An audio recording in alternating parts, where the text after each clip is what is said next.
উনি আমার কাছে এসে বলছেন, দাদা আমি 2 নম্বরের জন্য কাট অফ ক্লিয়ার করতে পারিনি। গতবার আমি কেমিস্ট্রির পিজি টিচার ছিলাম, 9-10 আমার পরীক্ষা খারাপ হয়েছে।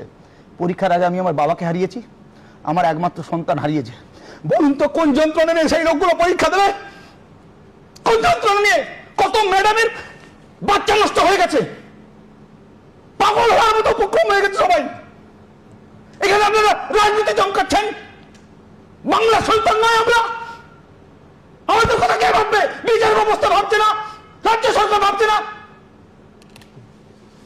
এসএসসি ভাবছে না, কোথায় যাবো আমরা? আর রাজনৈতিক দলগুলো বলেছে অল আর ফ্রড, ন্যূনতম সম্মান নিয়ে 5 অধিকার কেড়ে নিচ্ছেন আপনারা। আর আমার ছোট ছোট ভাই বোন সন্তান আমাদের ছাত্রছাত্রীদের সঙ্গে লড়িয়ে দিচ্ছেন আমাদেরকে। তারা আমাদেরকে দিন রাত হোয়াটসঅ্যাপ ফেসবুকে অপমান করছে, তাদেরকেই আমরা ক্লাসে পড়িয়েছি, তাদের সঙ্গে তো আমাদের লড়াই কোনো ছিল না। বিচার ব্যবস্থা দায় এড়াতে পারে না, রাজ্য সরকার দায় এড়াতে পারে না। আমি বুঝি না, আমি রাজনীতি বুঝি না, আমি বিচার ব্যবস্থা বুঝি না, আমি ন্যায় বিচার চাই।